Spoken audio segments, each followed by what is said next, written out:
Many of us take for granted a very extraordinary organ, our ears. To understand the ear, we need to understand what sound is. The speakers you are listening to right now are vibrating, flexing in and out, causing a wave of pressure through the air. The frequency of these waves, or the speed at which the sound creating surface moves back and forth, affects the pitch of the sound. The level of air pressure in each wave is directly related to how loud the sound is. The outer part of our ear catches these waves. It faces forward and has a specially designed structure of curves helping us to determine the direction of the sound and also emphasize the frequencies used in human speech. Now that the sound waves are caught, they travel through the ear canal and strike against our eardrum, a thin membrane about 10 millimeters wide.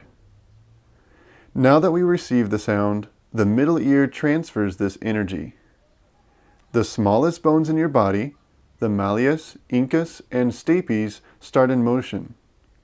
The malleus is attached to the eardrum, and as the sound travels along, the force is amplified by leverage until it arrives at the stapes, which acts like a reversed piston, creating waves in the fluid of the inner ear.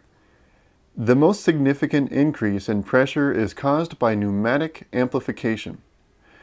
The face of the stapes has a surface area of about 3.2 square millimeters, while the eardrum has a surface area of 55 square millimeters. Using this, along with leverage through the malleus and incus, the final pressure is 22 times greater than when the sound first arrived.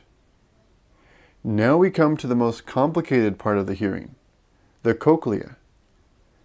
In reality, it is coiled up, but it is easier to understand straightened out. There are actually 3 chambers inside, but let's take a look at the central part. The stapes is causing pressure waves to travel through the structure. Along the inside wall is about 20 to 30,000 reed-like fibers. As the waves move along, they encounter fibers with the correct resonant frequency and energy is released. These fibers aren't actually what give us the signal that we heard something. There is a special structure next to these fibers containing hair cells. When the fibers resonate, they cause the hair cells to move, which then sends an electrical impulse to the cochlear nerve and onto the brain.